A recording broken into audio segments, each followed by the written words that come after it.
Good evening and welcome to this evening's edition of Tiski Sam. My name is Aaron Bastani. I have the great pleasure tonight of being joined by Bhaskar Sunkara, founder of Jacobin, author of the Socialist Manifesto, and exhausted fan of the New York Knicks, it's fair to say. No, I believe in. I think about epochs, not years. I'm the Knicks win in 100 years. That's fine. Okay. And you just touched down in the UK today, right? Yep. When did you arrive? What time? I arrived around 9, and I'm coming basically straight from the West Coast, so it's a lot of hours. And how long are you here for? I'm here until Friday, so yeah. Hopefully, I'll be here celebrating all day tomorrow. And we're also joined by Ellie May O'Hagan. Ellie is a regular contributor to The Guardian. She's presently writing a book on centrism with Fourth Estate Books. And she is a fan not only of Liverpool, who are having a great season, but also the Welsh national team who've qualified for the European Championships. How you doing, Ellie? I am very tired. Yeah. Normally I try and look nice for Novara, but not today. So You looked very nice last time. but not today. Because I was making a share of, it looks great. What do you look? I'm just saying. Don't take that the wrong way. You look I great. warned your audience on Twitter. I was like, I'm going to look like someone who's been working on the election for a month. How hard have you been working? Like, what kind of days have you been putting in? At least 6 a week. Yeah. Wow. It's been great though, but it's been hard. I mean, everyone who's watching this will have been putting their heart and souls into it, I'm sure. And it has been like the movement has absolutely smashed it this election. Like whatever happens, it's been an amazing election for the movement, I think, and that's been really great. We're going to get onto that in a bit. Towards the end, actually, we're going to talk about, I think, probably the best political video I've ever seen in Britain. Before we do, shut the fridge. Bit of a partridgeism. Today saw chaotic scenes in Pudsey, Yorkshire, with Boris Johnson trying to deliver milk and orange juice and I think washing up liquid for a business called the Modern Milkman, which is based in the Tory-held constituency of Pudsey. Let's cut to a video of that. Morning, Prime Minister. Will you come on Good Morning Britain, Prime Minister? I've just had a reaction here from one of the minders. Okay, don't push, thanks very much. On his face. Wow. That minder. You're not getting near Boris. Look at Prime that. Minister, will you come on Good Morning Britain and deliver on your promise and talk to Piers and Susanna? We're ready to go. We're live on ITV right now. Prime Minister, we have an earpiece in my pocket. You're more than welcome to come on. I'm actually being pushed and shoved at the moment as well by one of the minders. Come to be the as minder. well. Interview Good morning, him. actually on ITV this morning. You're welcome to the shop. You sure? Do you want to tone your language down as well? Because people are watching this morning. Thanks very much. So as you probably know, Boris Johnson, I shouldn't say Boris. Boris was smart enough to excuse himself and hide in a fridge. We don't know for how long. The minder was in fact one of the senior communications people that works for him, Mr. Rob Oxley.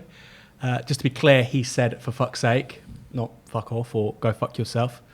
I can repeat quite rude words because we're not covered by Ofcom. Not that it would matter because Laura Kuenssberg seems to break broadcasting regulations all the time and there are no consequences. More of that later.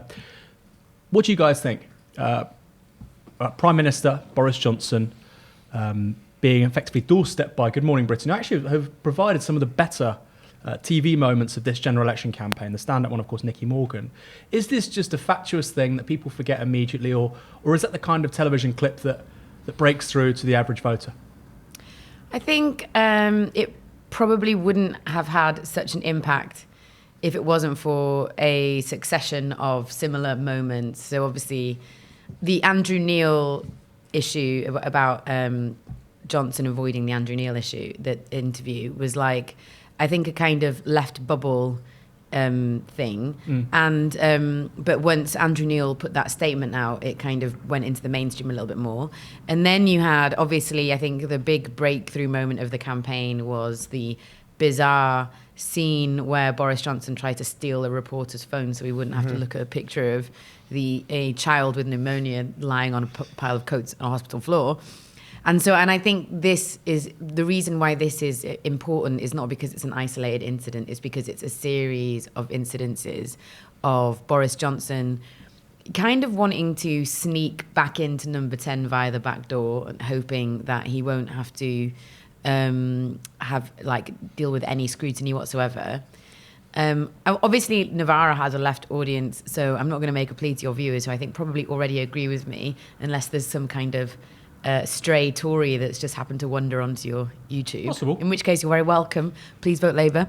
But I think, I mean, I'm really hoping that enough members of the public will feel a bit mugged off by the presumptuous nature that is revealing, that almost like he doesn't have to work for people, and also that the guy's a fucking charlatan. That's the thing about Boris Johnson that I find so infuriating, is that every single element of his life, when you look at the sort of people that have known him and they talk about him publicly, like past school teachers and they're like anonymous friends, they paint a picture of somebody who thinks that he's above having to explain himself and that he should just be rewarded with status and wealth and women without having to actually prove that he's worth any of it. And I think, what we've seen over this election campaign really demonstrates that is who he is. So it's additive. Is that a fair assessment, do you think, Bhaskar? Well, obviously, I don't know particularly about the UK context about how much this is resonating with people. But I would say that in this era, we've become used to our politicians just doing ridiculous things, alienating the public, and it does seem to get lost in the news cycle. And to the extent that it has any political valence, it's to encourage people to think that politics isn't worth it, that it's all corrupt, it's all a sham, that it's all a joke. And I definitely don't think it helps the Tories. But for the left, we need people to have renewed faith in politics, renewed faith that, things can change and that they matter and whatnot. And I feel like a lot of the behavior of both Johnson and Trump pushed to the point of cynicism without necessarily getting to the point where they're undermining their own governments, but it's just, I think, fostering an environment in which politics itself, and by extension, obviously far from electoral politics, but even collective action and all these other things are, just considered less viable. And But the Johnson-Trump parallel is quite common, often makes sense. But I feel like if Donald Trump was presented with that situation, he wouldn't have behaved like that. He would have just said, "Piers, go away," made a joke, been offensive. I think that evasiveness, I think Ellie's or right. just brazenly lied. I think he would have just lied. He said, I promised you an interview tomorrow, and he just wouldn't do it or something, right? Like, exactly. It'd be, rather than sneak off. Yeah, I mean, our presidents are not exposed to this level of media scrutiny. Like, Right. a reporter wouldn't get that close to the president because the president's executive and not part of the legislative. There's no, prime minister questions or whatnot. The Trump White House barely does press conferences. But I think in general, yes, his attitude is more combative and obviously can appeal to his base. It's hard to say who that appeals to. Exactly. Because even the caricatured version of who the Johnson base is, who's the Brexit base or whatnot, like, in that caricature, doesn't really want their leader running away and fleeing from this and so on.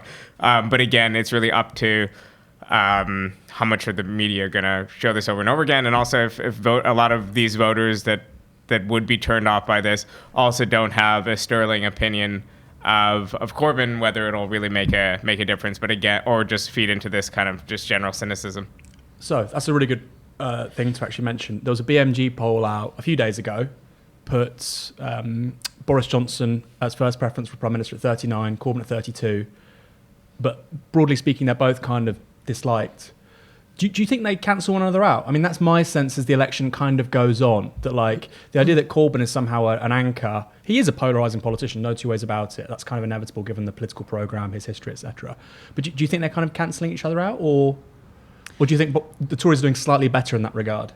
I think the thing that I've been concerned about with Corbyn for a long time is that because there is such a uniform dislike of him in the public sphere, there's no newspapers that are nice about Jeremy Corbyn, and I include The Guardian in that,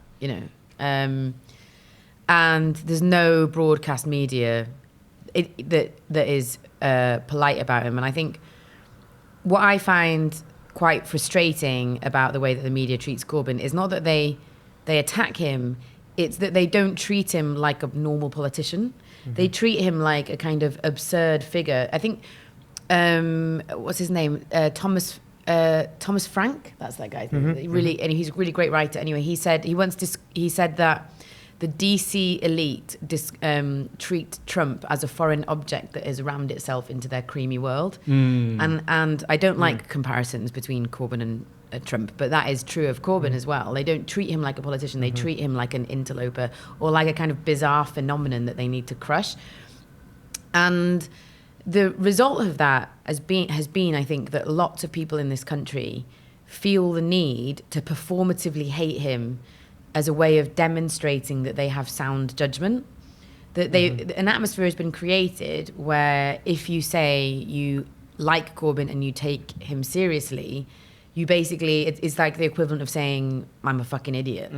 And so, activists talk about this all the time when they go on the doorstep. And Lewis Goodall, who's a Sky journalist who's been touring the country, said the same thing, that, you know, people say, I hate him. And then you ask why, and they can't really tell you. They don't really have any concrete reasons. So I think he's different from Boris Johnson in that respect, because the opposite is true with Boris Johnson. Boris Johnson actually is an idiot. You know, he's a terrible politician. And Corbyn, he has to experience lots and lots of attacks, and he's actually quite stoic in the face of it. Whereas, you know, Boris Johnson collapses like a flan in the cupboard at the very first sign of scrutiny. And yet we're encouraged to see him as this kind of consummate politician, this like, he's got this kind of magic talent of like winning people over. And so I think their lack of popularity is based on different things. With Corbyn, it's about trying to demonstrate what a sensible person you are. But with Boris, I think it's actually sort of more demonstrative of like the split in the country. So the people who don't like him don't like his racism and his sexism and so on. And I think what you're seeing in terms of the narrowing of the opinion polls is that we're seeing the myth of Boris Johnson being punctured and the myth of Corbyn being punctured. And that's the narrowing. And of course, that was much more extreme in 2017 because the myth of Theresa May was so much more absurd than the myth of Boris Johnson. And I think it's the same sort of pattern happening in 2019, but just less extreme. Although we did have an extra week in the 2017 election. I do want, I mean, given that the Tories' worst week has been this week, I mean, it's hard to remember actually we'll talk about this in a sec, that Daily Mirror front page with that 4-year-old kid in Leeds, that was on Monday. You know, it feels like it was like 10 days ago, but today's Wednesday, right? Yeah. So the story broke over the week. Story broke over the weekend in the. It's only Wednesday. Oh my god, I feel. I know. In the Yorkshire Evening Post, it was broken over the weekend. That's where the hard yards were done journalistically. Monday morning, Daily Mirror. We'll go into this now. Actually, let's just talk about this. Maybe we can actually. I've talked about bring up the image of the Yorkshire Evening Post. If we can bring it up its front page, or maybe not. I've actually not put the link there, Fox. So that's my fault. And then, yes, if you can get that one up, or the Daily Mirror, which was from the Monday, that would be great. But yeah, it feels like that basically catalysed the worst week for them. So we've gone from that story, then the sort of fake news response. Sorry, then there was the Johnson response. So that's Monday afternoon about he wouldn't even look at the image of the Daily Mirror front page on the phone. Then a couple of hours later, it was almost like months were sort of congealed into like a 6-hour window or something. Then later, you obviously had the fake news story with Laura Kuenssberg, Rob Peston, Tom Newson-Dunn, etc., etc., etc. And so it does covering themselves in glory. Yeah, we'll talk. Yeah, we'll talk about that some more. I mean, I have to sort of hold myself back when it comes to slagging off the media, as Ellie is all too aware, having known me for 9 years. And then of course we had the YouGov MRP poll like yesterday. So it's felt like a really solid 48, 72 hours for Labour. Quite a bad period for the Tories. Maybe we can bring up actually the seats from that MRP poll in a sec. But is that the sense you get, Ellie? Do you think that Labour have sort of clawed back a couple of percentage points in the last couple of days? God, I'm scared to I'm too emotionally invested in the election to be able to make predictions. But I mean, I feel like there's just no doubt that it's been a terrible 48 hours for the Tories. And quite a good 48 hours for Labour. I think Labour has also produced some really good content. That the video with Emile, I don't know how you say her name, but it's Emile or Emily Sandy. I never know how to say. Yeah, no, I think it's Sunday. We're kind of like some I'm Gen Zers. I'm getting a thumbs up, but I don't know to which one. No, her first name, Emily. And that that video did really, really well, and so I think, Does that stuff cut through? Like, you've got friends in sort of, you've got family in Wales, you've got some family in the northwest of England, right? Is that right? I've got family in Wales, and I've got because I lived in Liverpool for a long time, so I've got friends in Liverpool. Networks. So do you think those people would see those videos, or is it? The one that cut through was Jeremy Corbyn reads mean tweets. That was the one that I saw. Obviously, the Rob Delaney video cut through massively. I feel like 10 million views on the crazy, right? Yeah. It's something like 6-7 million on Facebook. Yeah. But the one that, other than that, the one that I noticed was shared on Facebook first by my non-politics friends was the mean tweets video, which I think again is another example of puncturing the public image, the sort of public idea of Jeremy Corbyn that's been constructed, and making it not a shameful act to like him and to believe in him. So I'm sorry I didn't answer your question, but I'm too scared to make predictions. It's good because it's perfect for setting up Bhaskar, actually, because it seems to me in the last couple of weeks, Jeremy Corbyn, his Twitter style, you look at his his tweets in the last couple of days have been brilliant. His Twitter style, these videos, they seem more reminiscent of the default with Sanders. Very confrontational, very assertive about who he is, what he stands for, not just with mainstream media, but also in his own social media sort of posts. And it feels like Jeremy Corbyn's doing that. And I wonder, why wasn't he doing that 4 months ago, 5 months ago, 6 months ago? But perhaps you have an answer for that. Well, I don't have an answer. I mean, and obviously one thing is the media environment is different. The political environment is different. In the United States, we've adapted on the left to a political culture that is much more soundbite driven, that is much more about sticking to your message, discipline, and so on. But that's actually worked very well for Sanders.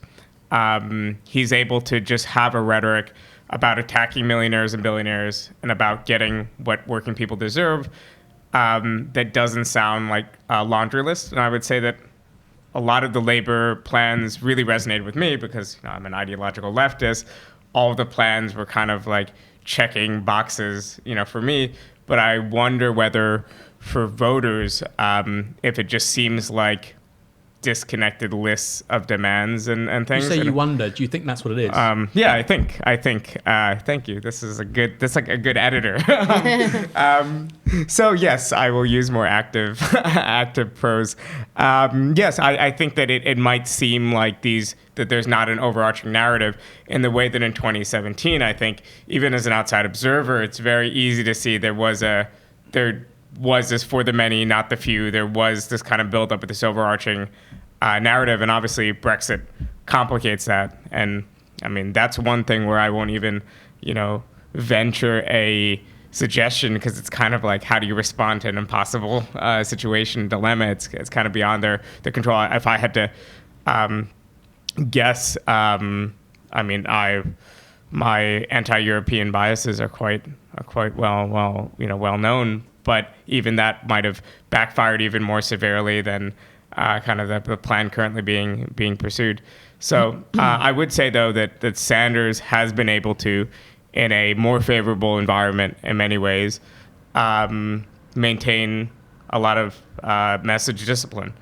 And in many ways, it's like Sanders is the type of guy who, sounds insulting, but, he'll skim the introduction of a book for the key words, the key kind of points, then he'll close that book and never open it again.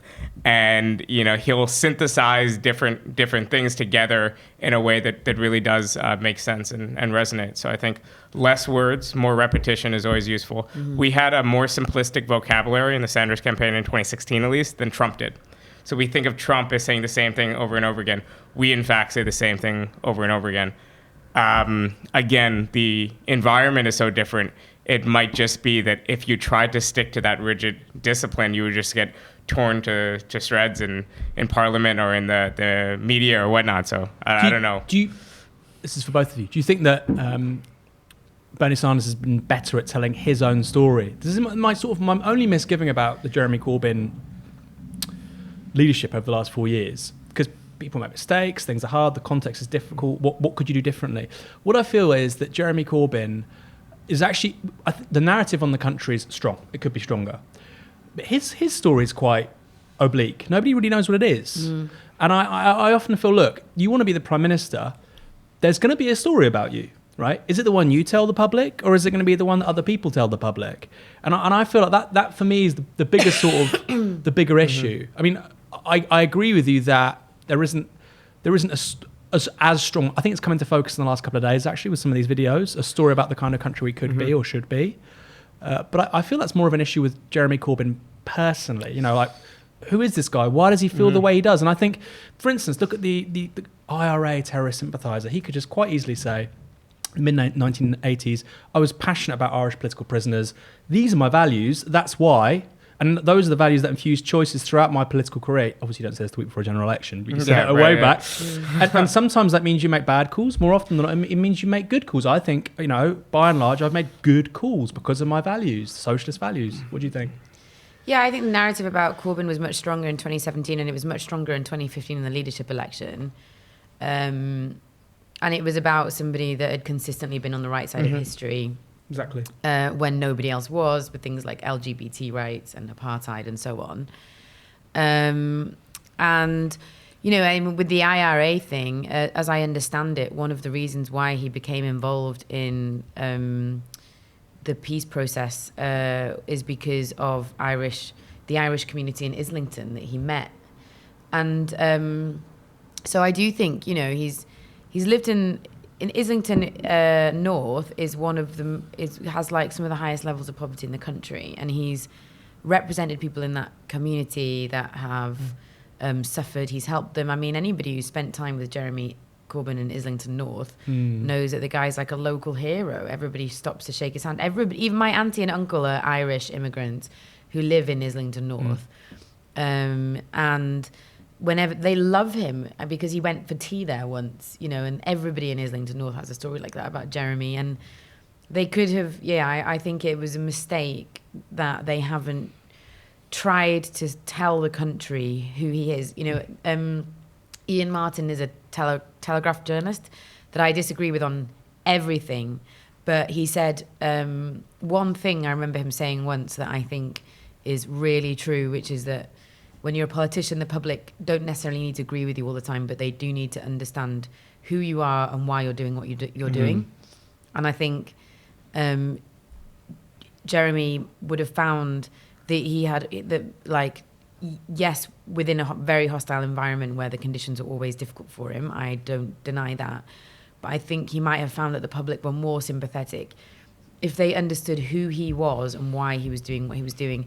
And I think that also extends to the Brexit position as well, where it's not just the fact that they were prevaricating for so long. And we probably have different opinions on that. But for me, I was sort of always impatient with the prevaricating rather than the kind of desperately wanting to leave or remain in the EU on principle. And it's not just like, it wasn't really the position itself. It was the fact that there was no attempt to really explain it. You know, it was like, this is what it is. But I felt that the kind of why was missing. And they've done this now with the kind of, this is a mess, we need to let the people decide. And I think that is working a bit, but I think they should have done that a long time ago. Actually, I don't think we do disagree. I think in retrospect, the thing that made it hardest for Jeremy, because don't forget, Labour were leading in most of the polls at the beginning of this year even, right? The European election obviously massively polarises the electorate around the issue of Brexit. And I don't think Labour adapted nearly quickly enough, one way or another. So I agree with you. You needed to tell that story, whereas they didn't feel they needed to tell that story because the electorate hadn't polarised because there wasn't the European elections. And in their defence, you know, we didn't know they were happening until 2 months before. You know, we still thought we were leaving on the 29th of March, and then we thought we were leaving in October. And so it's been such a fluid situation. I think that fluidity meant they couldn't adapt. You're a Eurosceptic, more than I am even. I mean, no. Or maybe the same. Well, I would say this, that in the abstract, just like Jeremy Corbyn, I'm opposed to the European Union. The European Union did nothing to erode the British, or did very little to erode the British welfare state. If anything, the presence of the UK in the European Union made the European Union even more reactionary. There are theoretical limits. The European Union does limit you if you want to enact even a social democracy. But the politics in Britain didn't come near to those limits. In other countries, especially in the south of Europe, they were running up against those limits. So for me, I think my stance is unfortunately a very conventional one. I would have probably voted Remain just because it was a campaign being driven by the right, while maintaining, the historic position of the left, which is opposition to European integration, which I think broadly was Corbyn's position that he got slammed for, but there was consistency there. And I remember there was that story when very early on in his leadership, Corbyn didn't show enough deference to the Queen. It became some sort of story. And in one of these articles, it was right up. I forgot about that. It was someone saying, he didn't doff his hat to the He Queen didn't or sing the something. national anthem. Yeah, and then, but it was the actual lack of respect to the Queen. Then someone interviewed in this feature about it was just like, oh, well, he's honest, straightforward. He doesn't, put on performances. He just kind of does. I disagree with him, but he does what he does. And I think there is another version of Jeremy Corbyn that was allowed to be Jeremy Corbyn. And I think that he was put under a lot of pressure to constantly adapt to what the public thought he should be. But we're in an era when the politicians that are most successful are the politicians that are just themselves, that seem authentic, even if they do polarizing and alienating things. So I think there's another version of Corbyn that is just more straightforward and might have flamed out quicker and might have not be the leader right now, or might have been prime minister right now. What do you make of the John Ashworth thing yesterday? We don't have to go into too much detail. It was quite sensitive, but I thought the response that was interesting for me because obviously the whole Corbyn thing is honest politics. And it was quite clear that John Ashworth had made a mistake. Let's be charitable and just say he was just chatting nonsense with a friend. He didn't want to upset his friend. We will do that. We will say things we don't really mean with friends because we don't want to create a fuss, right? So let's just say that's what Ashworth was doing. But then him going on TV and sort of just bullshitting through his teeth, saying it was banter. I personally think it was banter. Do you think that sort of? For me, the way Jeremy Corbyn responded to that was superb, and it speaks to the thing you're talking about, the difference between him and Boris Johnson. Boris Johnson could never do that. How inclusive he was, how responsive he was, how emotionally intelligent the answers were. And that's kind of, so I would have, a year ago, I probably would have said what you just said. But that was a more polished politician who wasn't maybe as authentic, but actually he looks far more prime ministerial. Again, I never thought I'd use those sort of terms than Johnson. Which side do you fall on, Ellie? You mean on the Ashworth thing? Yeah, so you saw Jeremy Corbyn's response. It was really calm. I And he actually said, didn't. Have you not seen it? No. You've been working too hard. You've not been on Twitter like me. We won't cut to it. It's not a big thing. We don't really want to talk about it, but I just thought I'd throw that in there. Let's look at the MRP polling. Can we get that up, folks? If you just pull this up here on the screen, you should see that. We have 44 seats, I believe. Is it 46 seats? 46 seats require a 2% swing. Isn't that crazy? 46 seats. So basically, that's seats you can see there. There's a 4-point difference. Some are seats that Labour presently hold, Bolsover, Grimsby. Other are seats they need to win, like Hastings, Southampton. What do you guys think of those seats that are listed, the 46 seats? Some are Labour leave seats, some are sort of more Remainy seats like Putney, which we should win. Do you think Labour's going to get over the line with most of those? How are you feeling? I think someone should abolish the Green Party. Sorry, not a good time. Not a good That's the time. kind of for this film. controversial Yeah, that's the kind of thing No, nobody the thing needs. is, no, you say that, but they are a variable in about 10 seats, which could be the difference between a Tory majority or not. Yeah, but then again, if we don't accept that argument when centrist parties use it against left-wing parties in other contexts, I don't think we... The left voted for lots of the left voted for Macron in 2016 or whatever it was.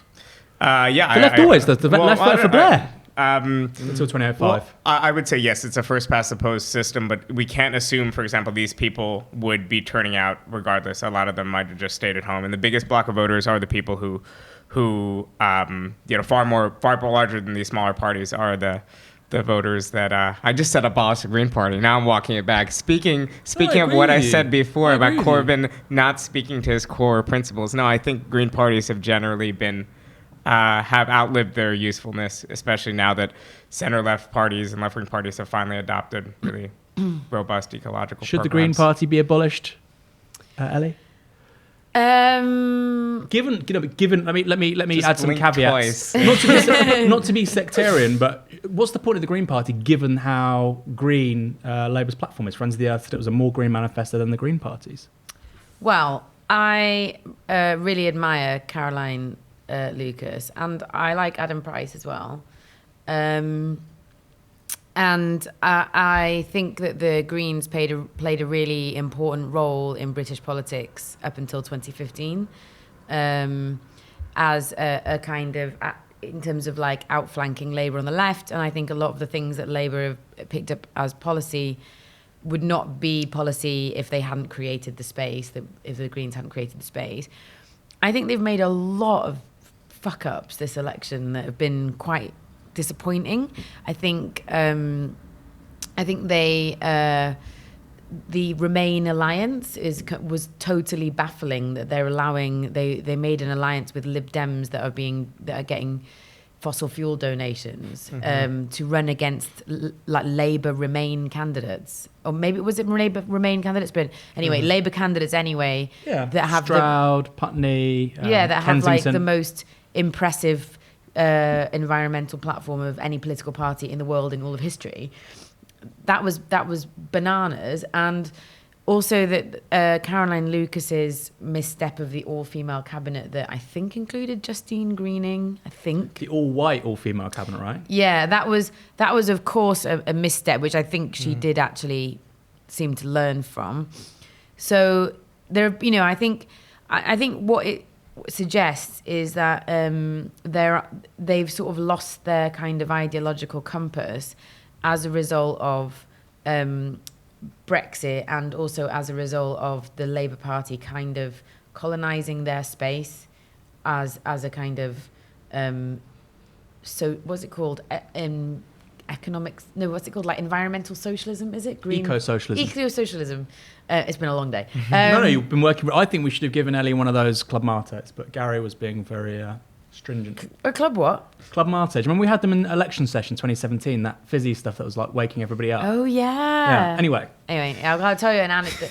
There's an anecdote about that, which is we were doing a thing at like 3 a.m, and I suddenly went, I'm really tired. And so you turned off the camera and gave me one. That was very nice. I remember that. I'll be here tomorrow for it, by the way. Matt Zarb, I gave one to Matt Zarb, and after he had like a couple of bottles, and he was like, "Wow, I feel like I'm coming up." And I was like, "Oh god, that shouldn't be happening." Yeah. I think it was maybe just the euphoria of the night as well. That's true. Yeah. Anyway, I think they've lost their ideological compass, and I think they're trying to feel around for a new one. I think the kind of left-wing case to Remain is quite important, like it's quite an important position to have in the political ecosystem that they have occupied quite well. The kind of pro-migration, working across Europe to tackle climate change, those kind of things have been quite important. I think it's also important to remember that there is a tranche of Green voters who are not left-wing. They've got the nickname Tories in wellies. How big is that? Do you think it's quite a few sort of green? Well, in Brighton, the record was really poor, right, in local governance when it came to union busting and pushing kind of forms of austerity on a local level and elsewhere. And the council, Yeah, but in the council, Caroline yeah. Lucas Yeah, of course, was Lucas, good on yeah. that. And actually, according to the MRP, she's going to solidify her majority even more than the last election. 60% of the votes, isn't that crazy? Which is crazy. I think she's a really important figure to have in Parliament, and I think she's, I'd like her to stay in Parliament. But it is true to, have they outlived their usefulness? I don't know, but I think it is true to say that they're lacking direction at the moment. I mean, that's the thing for me, because what a lot of Greens say to me, and it's a good argument, because obviously you're right. I don't think we have Corbynism without the Greens until 2015. I don't think it happens. It certainly doesn't happen the way it did. They say, well, we help shape the debate on the left and push the Labour Party to the left. Absolutely correct. And so they basically view themselves, or the left of the Green Party views themselves, these kind of outriders. And so they can do new things, say new things, opt for policies, which Labour then has to kind of shift to. And I just say, when I hear that argument, I just say, look, the reason the Labour Party doesn't want a new runway at Heathrow, the reason why it's back to Green New Deal, the reason why it's got a second referendum on Brexit. I was ambivalent about it. I now think it's a great policy, actually. Maybe, again, I'm not over ventriloquise you, but I think it's the best policy you can sell on the doorstep, frankly. I don't think there's any other alternative. The reason why you get all of those shifts is because of political battles within the Labour Party. It's not because the Green Party went and did something. And so what I said to Greens, I even said to Lib Dems, I said, look, if you want electoral reform, this is a two-party system. If you want, I would like to see additional member system. I'd like to see elected lords join the Labour Party. Until then, I don't see the point. Now, the counter-argument with the Greens was, well, we need to get these issues on the agenda. But now the Labour Party has this very green manifesto. I actually, Caroline Lucas, fantastic politician, but actually the political party itself, I wonder what purpose they're serving. What do you think, Bhaskar? Well, I think we should be wary of just thinking about, wary of small ideological political parties that aren't rooted in something. So, for example, you had the German Greens that started off as extremely radical in the 80s. By the 90s, they're kind of on a rightward trajectory, and right now they're to the right of the Social Democrats, much less, Die Linke. Why? Because it was never a party structurally rooted in the working class. It was a party rooted in a set of left-wing ideas. And I think one of the advantages that Labour has always had that's always prevented it from just evolving into becoming a party like the Lib Dems was this connection to a base and a history and a set of ideas, not just the institutional trade unions. So I think that played a role as well. And I think that's something that we should keep in mind when we're comparing platforms and programs. I think it's better to be wrong with a left of center party with roots than right with a smaller, more ideological party, be it a Green or parties that will come and go, like the Respects of the world and whatnot. Which you explain very well in your book, The Socialist Manifesto. I do not mention respect. I don't think no, but Galloway got the kind any of mention. that argument about needing words. the idea of having a mass party embedded in working class consciousness rather than ideas, etc. Yes, thank you. Let's move on. We're going to look at a video now, which was broadcast on today's BBC Politics Live. Is that okay, Fox? We're going to cut it off before the person involved in the video says something illegal, because we don't want to broadcast what they broadcast. Just to say, if you're going to look for this on BBC iPlayer, it's not there. How did you get it? Well, it's just a clip from Twitter. Oh. So, let's see BBC's Laura Kuenssberg talking to her phone in a car, possibly breaking electoral law. Certainly, and the forecast is it's going to be wet and cold tomorrow. The postal votes, of course, have already arrived. The parties, they're not meant to look at it, but they do kind of get a hint. And on both sides, people are telling me that the What's that?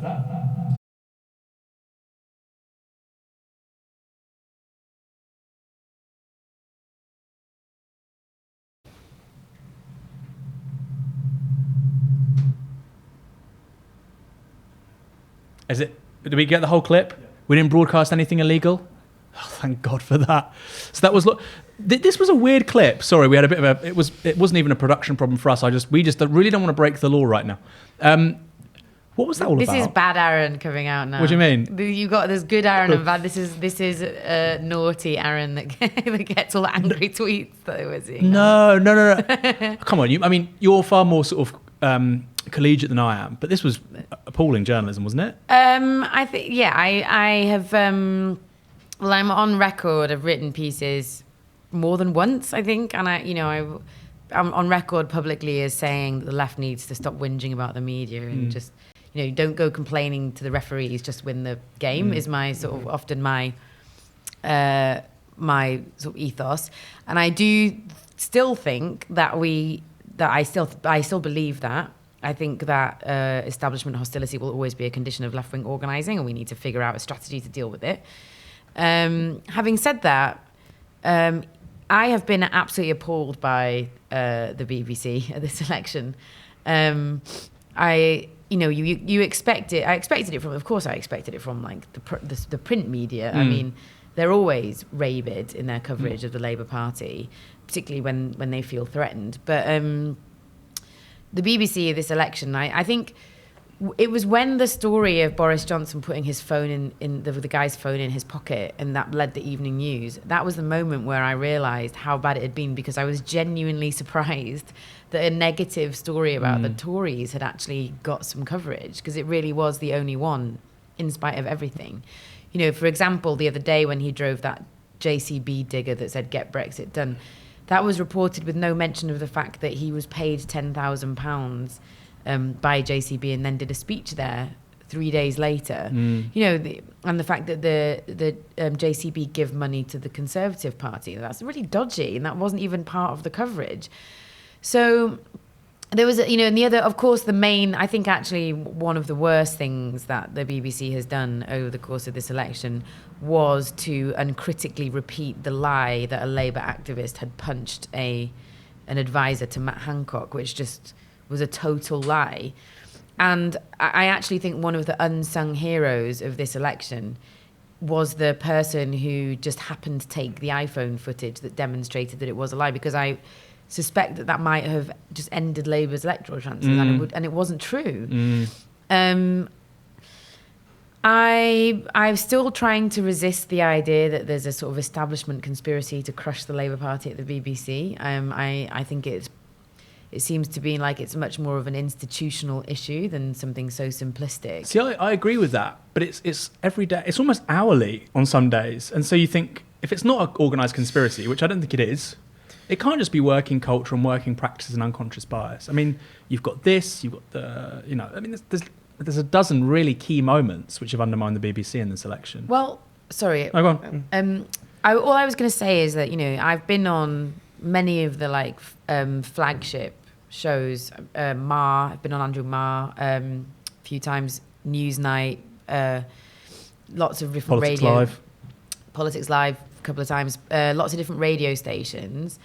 And I haven't been on Question Time, but I've for one reason or another, I've been kind of backstage at Question Time a couple of times, hanging out with the producers.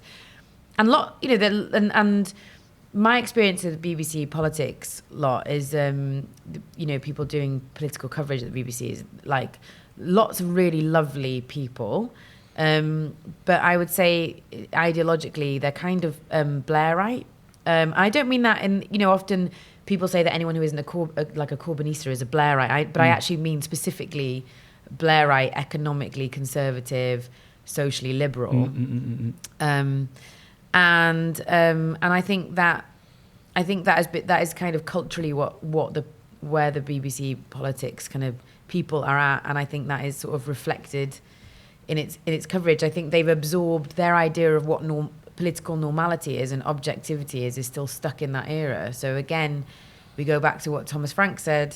Jeremy Corbyn is a foreign object that has rammed himself into their creamy world, and they don't know how to react to him. And so and I think coverage like this is the result. But of course, there is no excuse for sharing a lie about a Labour activist without verifying it at all, and there is no excuse for breaking electoral law if that indeed has happened. And I think it's also worth pointing out that early postal votes are always terrible for Labour, and it really doesn't mean anything about the result of the election. Just to clarify, because we didn't actually broadcast it, Laura Kuenssberg effectively was talking about postal votes. Like if you just said, you can conclude for yourself what was basically being said, and it was it possibly does break electoral law. BBC say they don't think it has. They've made a tweet this evening, but the fact... Well, it's not up to them, is it? Yeah, no, it's not. And also the fact... It's up to the police, in fact. The fact it's not on iPlayer would suggest, you know, it's they're worried. It's up in the air, yeah. Bhaskar? Yeah, I mean, I would say that, well, there's two things. As far as actual analysis, I think we should avoid the kind of left populist trap of even talking about, the establishment media versus the people. You know, it's flimsy analysis. Yeah, but I suppose I'm talking out of anger as someone who's anger. But I think you were explaining it right. You know, these people come from a background, come from a kind of professional middle class that is very, you know, Blairite, and they think that Jeremy Corbyn and they think that the Labour left is unacceptable for all sorts of reasons, and they think it's just a bizarre kind of fluke and a sign of our polarized time that these people have disproportionate sway within the Labour Party. To some extent, they also thought the same about the forces of right populism that emerged too. And in the same way, the political parties and organizations have kind of control commissions and things like that. So a big swing in public sentiment or membership sentiment can't overnight transform something.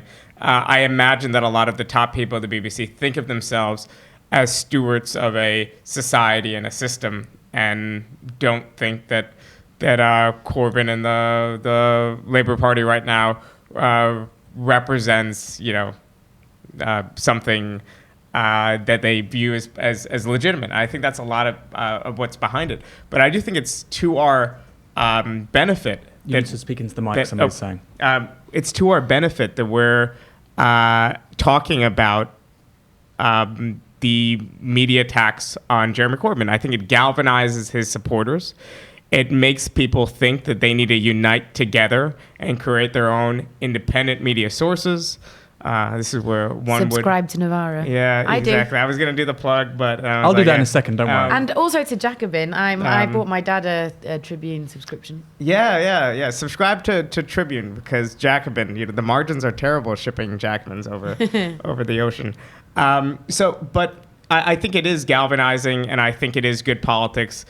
Trump wielded this quite effectively in the U.S. with the fake news narrative. Obviously, he took it further, but I think a lot of people feel resentment at both the real elites in society, the real people who hold power, and also functionaries like a lot of the media. And if we are in our analysis placing an excessive role on the impact of these functionaries, be they right-wing academics or think tanks or centrist journalists, then I think our analysis is weak. But if we're not willing to push those buttons politically, then I think we're missing a opportunity. And this is one of the openings that we have. So I'm going to take this opportunity to say, if you don't know what you're watching, this is Tisky Sarah on Novara Media. My name's Aaron Bastani. If you like what you're watching, you agree with the conclusions of both Ellie and Bhaskar that we need to build a new media for different politics, go to support.novaramedia.com, make a one-off payment, maybe even take it as a subscription, which would be a rolling payment. We suggest whatever you earn an hour. I would also suggest if you earn less than a living wage, don't worry about it, just hit subscribe, that's enough. But if you earn more than the living wage, please, if you earn 15, 20, 25 pounds an hour, if you could give us that a month, it'd be fantastic. We're going to need it more after Thursday, probably more than ever before. Very simple thing to do, doesn't cost you a penny. We've got 2,500 people watching right now. If you just click that thumbs up, go to thumbs up, comment, all helps the algorithm, gets it into people's feeds. Much appreciated. And actually, before we do carry on, Tribune is excellent. I love Tribune. My only criticism of Tribune is you don't publish it enough.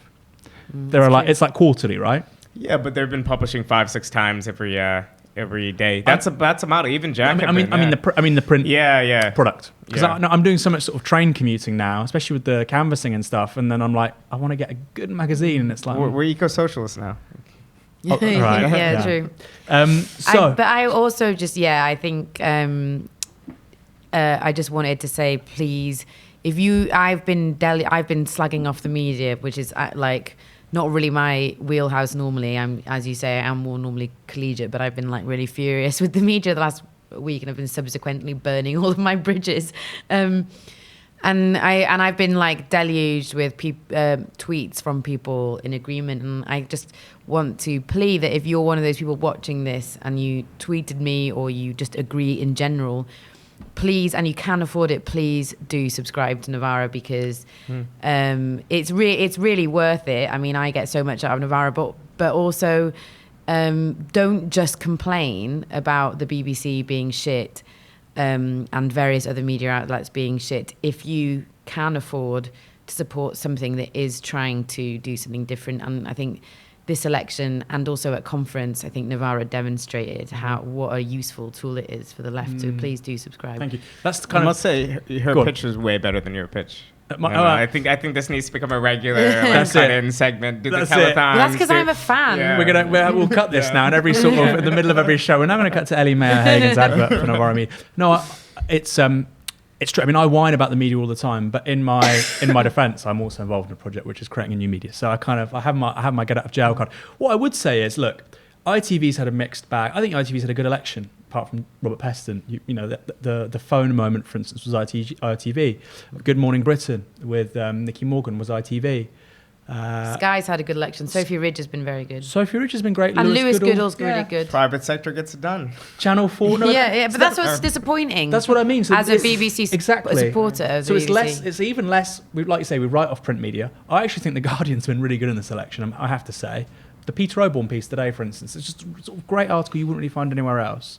But the BBC is almost quite unique then, and they're kind of like we're talking about legacy media, broadcast and print, and the BBC already stands out there as like it's had an this is not a leftist talking point. It's had an exceptionally bad election. I can't see how it could have had a worse election. I don't want to suck up to my boss as well, but I would just like to say that the Guardian comment pages have been really excellent. They've been great. I think actually over this election, Rhiannon Lucy Coslett wrote a beautiful piece today. I think it was today. I think they're all blurring into one. About her brother, which was really, really moving. And I think they've had Rob Delaney as well. Dan Trilling wrote a really great piece about the fact that the Sun reproduced a neo-Nazi conspiracy theory which implicated both me and you. Were you in it? Were you in that? I don't know. Possibly. Maybe Tribune might be in there. Tribune might be in there. Maybe. Yeah. The Guardian, which I know is me sucking up to my boss, but the Guardian. No, I agree. Look, I've had criticisms of the Guardian before, particularly some of its comment. I mean, I said it yesterday after the editorial came out supporting Labour. These are really dark times. There are lots of people in the media and in politics who have absolutely zero interest in the truth. And, when I read The Guardian, 9 times out of 10, I believe in like people are doing the fact checking and so on. So that has to sort of be defended, and that's why I'm so worried that BBC's made the turn that it has, because that's the kind of institution that I should feel the same way about, but I don't, frankly. No, and I think that one publication we haven't been able to mention is New Statesman. And I think some of the criticism was done in a way that I think I wouldn't say disciplined the Guardian, but I think made clear that a lot of the readership, not just people on the far left like us, but millions of people on the center left or whatnot, are upset that their organs won't do the very basic minimum in a first past the post system, which is supporting the party that isn't filled with right wing, racists and Austerians, I think the dividing line is extremely clear. We'll see how much impact this actually has. I mean, half the time when it comes to these endorsements, I just think that it's just the echo chamber of the media. But the people that are really clued in, obviously, are not going to listen to what New Statesman has to do or whatnot. But I think for the general public, it's just another drop in the bucket of, I don't know what's wrong with Corbyn, but something must be wrong with Corbyn. And I think that's the perception that Labour has had to battle, and it's a very difficult one to battle because it's been so vague and innuendo laden. Mm-hmm. I think actually the Guardian endorsement I think was quite important because it's important. I think a lot of the election will rest on whether people who hate Boris, people like progressives who like don't like Corbyn, whether they will hold their nose and vote Labour. And I think the Guardian endorsement was quite important in terms of creating an atmosphere, because that's the paper that a lot of those people will read, where it feels like permissible and even imperative to vote Labour. And I think that's why the New Statesman editorial was really irresponsible, because you can't say, oh, I'm not going to vote for any party, because one party will get into power. So it's not as though if you decide I'm not going to endorse party, I'm not going to vote for a party, that there's not going to be a government. There will be a government, and you are making a choice by not voting. And and really that choice that you're making is you're allowing a conservative government. And that's why it was really irresponsible to just kind of opt out in that way. But I think what's going on at I don't know if I want to say it's the New Statesman, because I don't know, but I think I won't single out a particular outlet, but I think a phenomenon that's happening in the media at the moment is I think that there's a sort of a freaking out about the fact that lots of people are suddenly shut out, because in the kind of Cameron years and the Miliband years and the Blair years, lots of these journalists had like really exciting contact books where they could phone up senior members of government. And more, I mean, obviously that's still the case with the Tories, but with Labour, all of a sudden, those people were kind of on the outside when they're used to being very influential. And I think that they're like really panicked. But I also think we're seeing a similar phenomenon here that happened in the US, which is that the media, the sort of, in terms of how it's set up, just isn't equipped to deal with these, like, this incredibly volatile era and these like massive changes in politics. And so it's sort of kind of trying to like fit a square peg into a round hole. A lot of it is just they just don't know what to do about it. And that's why the BBC's bizarre obsession with balance, in a world that's very unbalanced, ends up looking really right-wing and nonsensical, I think. Just saw a tweet from Hugh Grant, but we'll get that in the comments at the end. No, if only. Oh. The last Prime Minister to win a winter general election. No, it's from a few hours ago. I just think it's a weird tweet. We can talk about it, actually. Let's get the questions up with the rocket emojis by the sides. That would be good. We've talked about the New Statesman at length through it. I think the Tribune is going to replace the New Statesman in the long term. So yeah, we have a ways to go. We're all good there. We have a ways to go. We're all good there. 1/3 of the way. So yeah, we're getting some questions in. Basically, the tweet is, I'll read it to you. That's just such a dumb tweet. I mean, but what do celebrities know about politics, right? No, it's like, not everybody has all the answers to anything, obviously, but yeah. Hugh Grant. Some moderate Remainer Tories tell me they're hesitating to vote tactically because of Corbyn phobia or Corbophobia. But look at bookies. Whatever you think of him, he's not going to be PM, even with SNP and coalition. So that shouldn't stop anyone depriving Johnson of majority. It just doesn't make any sense. But maybe that's helpful. I think it's helpful, but it also just doesn't make any sense. Yeah, but if he's saying, "Oh, don't worry about it, just don't vote Labour anyway. Don't worry about it. It's not going to matter." I'm like, I'll take that. If it means they're going to vote Labour, I'll take it. Oh no, I think it's helpful. I just think no, but what if Labour then get a majority and then people like him say, "Oh, it's because of tactical voting. Corbyn can't be Prime Minister." I mean, that's the next step, isn't it? I mean, look, they're going to say that Corbyn can't be Prime Minister. That's true. Like, even if he gets like a fucking 400-seat landslide, they'll find a way of like saying that he can't be Prime Minister. We've just got to make sure that we're prepared for that. You know? Bhaskar. No, that's it. Just sagely nodding. Yeah. I mean, also the thing is that there's lots of ways to judge what happens in a general election. The bookies is not it. The bookies get good odds on sports, horse racing, football. I think the bookies couldn't have got Brexit more wrong. The odds they had on Brexit, the odds they had on the 2017 election, 2015, 2010. Leicester women in the Premier League. Often the live odds, this is going to make me sound like I'm like a gambling aficionado, but the live odds, like the day of the election in the US and with Brexit, like slid in the direction of Brexit's going to happen and Trump's going to get elected. Yeah, that's because people are placing bets, right? Yeah, well, last minute indicators and people responding, but yeah, it's not an accurate reflection of the probabilities. It's about how much money they're going to lose or potentially. Yes, hedging. Fucking betting companies. Yep. Anyway, enough of that. But if bookies do want to throw this election, do stand to gain. Right, so let's get into these questions. Let's do this in 15 minutes. We've kind of covered that. Okay, here we go. This is a good question. Can you put who they're from? This one's great. Why are the BBC talking to a reporter while she's driving? Koonsberg is driving during that clip. It seems like there's an eagerness to create a DIY genre at the expense of actual journalism. Oh, actually, maybe this is my question. See also Brexit cast. Why is the BBC talking to a journalist over the phone while she's driving a car? I mean, it's sort of creating a opportunity structure for big fuck-ups, surely. I think it's what the questioner seems to suggest, which is that they are trying to adapt to a new media landscape, right? So they're doing Brexit cast, they're doing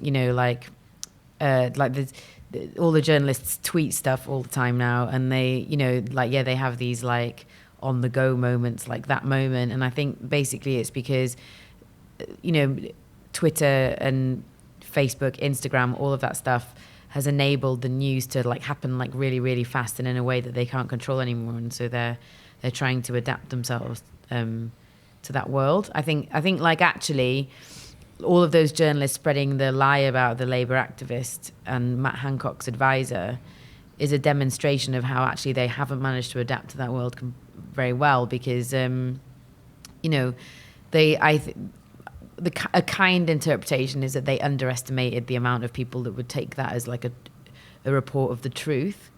So I think that's my explanation of what that is. I think it's bizarre that the BBC does. The BBC does really good entertainment podcasts. There's a podcast called The Missing Crypto Queen that's like really With Jamie good. Bartlett, I've not listened to that yet. Yeah, it's really, really good. And so they are like doing lots of interesting things on their cultural sections with podcasts, lots of great music documentaries and so on. But I think it's bizarre having the BBC doing news podcasts because they don't give opinions. So, I think their analysis is always going to be extremely shallow. I never go to the BBC for analysis because they're so afraid of saying anything that might be deemed an opinion. Yeah, and also you need strong unions. No journalist should be asked to tweet something. You sit down at your desk with a landline. People should just sit there from 9 to 5, file, and go home and spend the rest of their time with their families, with their loved ones. That's what we should fight for, an unplugged media. I think like Brexit casts is probably the worst thing the BBC's ever done from a current affairs perspective. It's awful. It's like basically they've seen Joe Rogan. It's basically like this, right? It's like Chris Mason and Laura Koonsberg sound like Beavis and Butthead. They're sort of making stupid jokes. You're a world-class news organisation. You don't need to do that. And it's like it's trying to ape, exactly like you said, it's trying to ape this kind of new genre, new media. You're relevant because you have the resources to fact-check and actually do credible long-form investigation. You're not relevant because you're like doing this new cutesy, quirky thing, which nobody, like, don't do this. Lots of people can do that. Not many people can spend weeks on an investigation in the way that you can.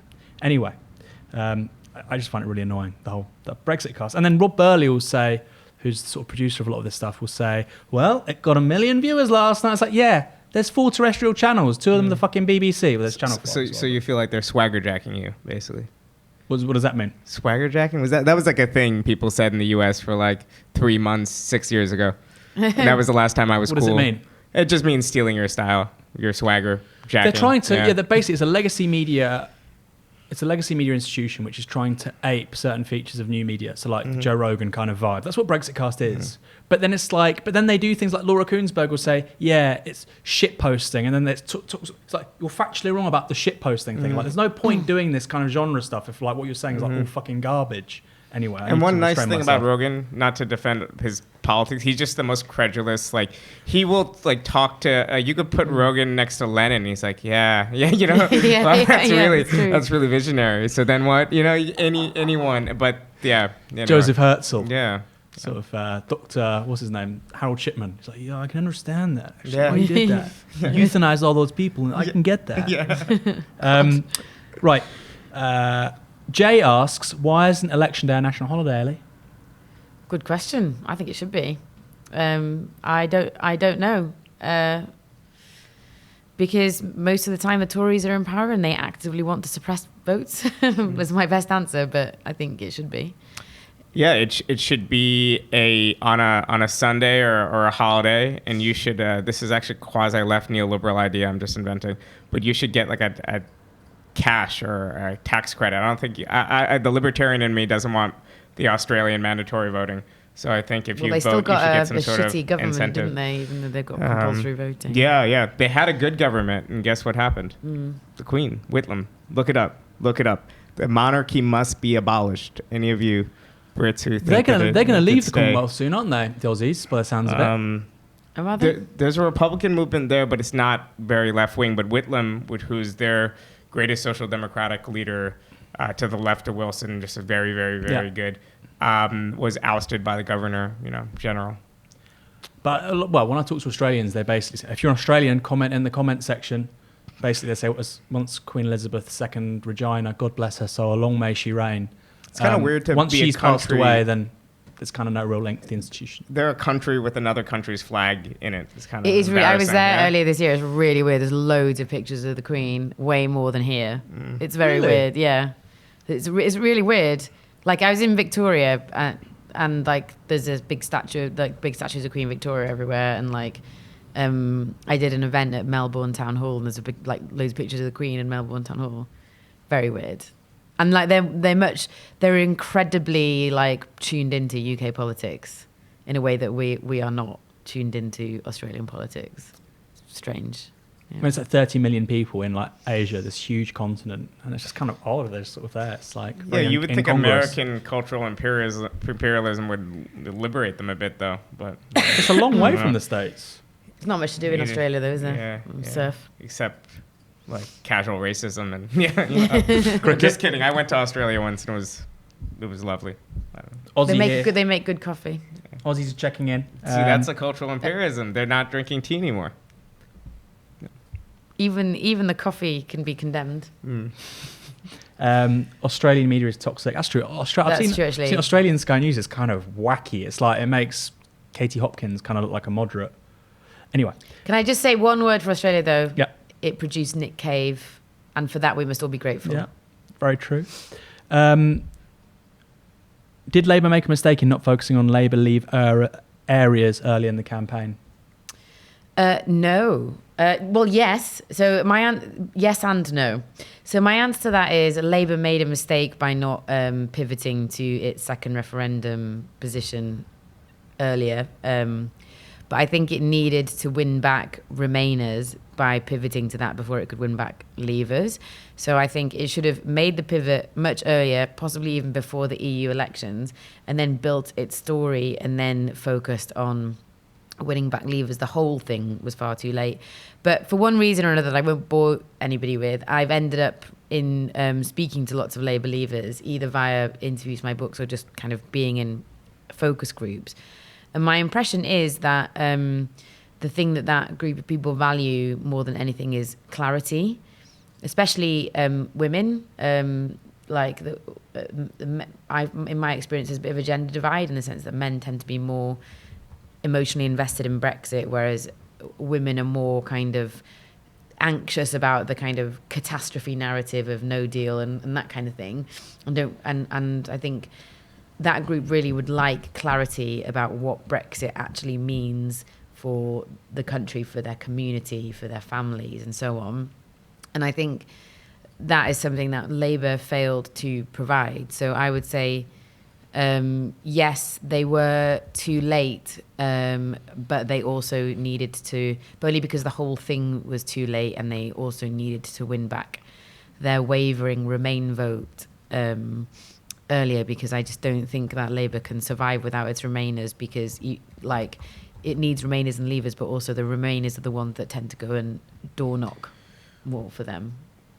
Well, there's two parts of that question. One is the empirical, which I'm not equipped to answer, which is sounds right, as far as this particular election. And then the other, I think, point of emphasis should be on class de-alignment and losing historical bastions. And in general, when center-left social democratic parties all over Europe have lost their historic base, be it certain red belts or formerly industrialized areas in Germany and elsewhere, they just don't gain it back. And that could be a spiral to future defeats and the weakening of the party. So I guess that would be the case for just making sure that, if you lose, certain voters now, you might not get them back, whereas Remain voters in the south of England, you might get back in the next election. See, here's the thing. I think Labour, there's a lot of working class voters in the north. I know we always say there's middle class people in the north, there's working class people in the south, but a lot of these seats, and also Wales is a Labour heartland. Everyone forgets Wales. South of Wales is probably the most culturally Labour place in the UK. The south of Wales. The most radical people in this country are Welsh Gen Xers. Have you know the Manic Street Preachers and stuff like they'll be like, oh no, are they not? The culturally Nicky leftist. Wire is I think is that right? Oh god. Okay, fine. I think. But there's lots of really cool sort of Welsh Gen X culture, like Keras Matthews, and you'll find out they're actually got they'll be like helping refugees in Greece or something, like much better than English Gen Xers. Anyway, again, a huge generalisation. What I wanted to say was a lot of those places. Michael Sheen, great Gen X. Who's Craig Bellamy voting for? He's probably. You know what? That's a really good question.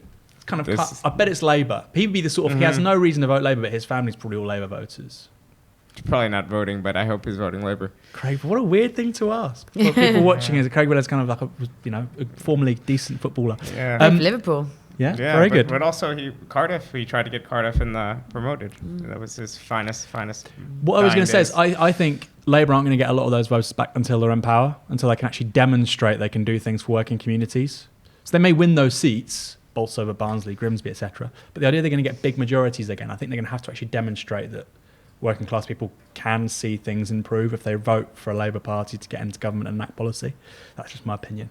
Let's take a couple more. Before we do, actually, it's a great little poll out from Savanta Comres. Labour up 3. Today, It's just a poll, yeah, just out this evening. Tories on 41, that's good. trust no polls. Trust no polls. Labour on 36.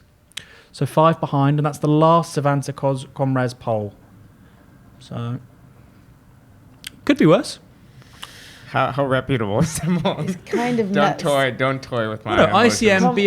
ICM, BMG, and Comrades are all basically showing a 5-point lead now. YouGov's a bit more. Servation's a lot more for the Tories. I mean, I looked at the Servation thing. I did a newsletter and it was ridiculous. It's toilet paper. But I mean, a 5-point difference is interesting because that would be hung parliament territory. Obviously, depends where. Anyway, let's take a couple more questions and then we'll call it a night. That's a good question. Let's finish with this, actually. Tom Knight, how could really bad weather affect the election tomorrow? Ellie? Well, obviously, like in the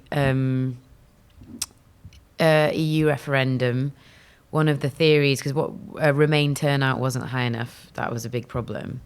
And one of the theories was it was really rainy, and people just didn't want to go out and vote.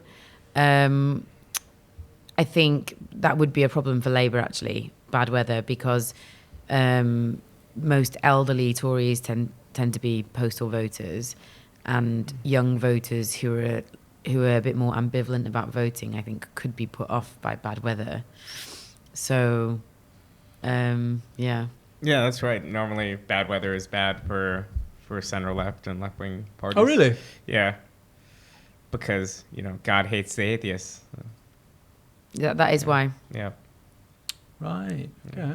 I mean, obviously, a lot of postal votes will be for older voters, but I wonder because Labour has the better ground game, right? Labour can actually get people out on streets and actually knock on people's doors and go, "Can you please vote?" I know it's shit weather, whereas the Tories can't do that. So I'm kind Is it forecast to be bad tomorrow? I'm kind of neutral. Depends. The further north you go, the worse it is. I think up north it's quite bad. But then, I mean, weather up north is always bad. But it was a June election last time. What I think about is there was a UK uncut action in December 2010. Do you remember? And it was snowing. Yeah, some bastard threw a snowball at me. Yeah, and it was like 400 people. Hardened. And it was like it was crazy. And I was like, well, this is interesting. It's more people than was ever in good weather. So I think if people want to go, they'll go. But I know what you mean. It could be the difference in, as we've seen, 2% swing in 44 seats. It could be the difference in a lot of places. Should we leave it there? It's your show. It's not my Michael Walker's show, but for this evening anyway. You've both been wonderful. Thank you. Very kind of you to join us, given how hard you're working. And obviously, you're probably kind of permanently jet lagged, I guess. Because You did an amazingly I coherent just job. haven't slept in a while, but I'm glad to be here. The weather was actually really good today compared to what it is in New York this time of year, which is kind of my contrarian take, which is weather in England is actually underrated. But come to New York in summer or winter, and you'll see what I mean. Are you going to watch any basketball games while you're here? It's basically impossible. If you are a basketball fan and you live here, you have my respect. It's basically. I remember impossible. one night we were having a drink after. I remember it was during conference. You're like, oh no, I need to go back to the hotel and watch a Knicks game or something. And I was like, you've slept like 2 hours. But why would you watch basketball in a nation that has the only acceptable sport as its main sport, which is football? Well, no, I watch football. And also cricket. As a Windies fan, I think It's true. cricket points to the future that we could have had as a united West Indian Are Federation. you a Trinidadian? Right? Yeah. So, I actually have a Commonwealth passport. So if I stay here, if I just overstay this visa and just stay here, I think I become a Labour Party member in 6 months or something, right? No? I mean, yeah. You Well, can let's vote. make that policy. You can vote. After, if I was a resident. I No, could vote. Commonwealth citizens can vote. No, only No. if they're residents, though. Oh, right. They have to be Yeah, I residents. can't. Do not get me arrested. This is the start of like. No, I know lots of a- Commonwealth people, friends who Okay. are Commonwealth citizens who are voting. Okay. Yeah, but that's you can't. The, Just to be clear. I just arrived this morning on the plane. If in fact they could vote, then we would have a great turnout strategy. Can you that would imagine just fit- momentum Yeah, getting the yeah. plane over Yeah, chartered right. flights from Jamaica? Yeah. That wouldn't be good Yeah. for the whole Yeah. green agenda. On that note, you've both been great. This is Novara Media. If you like what you've been watching, go to support.novaramedia.com. We'll be back tomorrow night for election sesh. We start, I believe, at 9:30. So hit the subscribe button to be reminded of that. Click that little bell icon you can see next to subscribe. It means a lot. And we'll see you tomorrow night. Good night.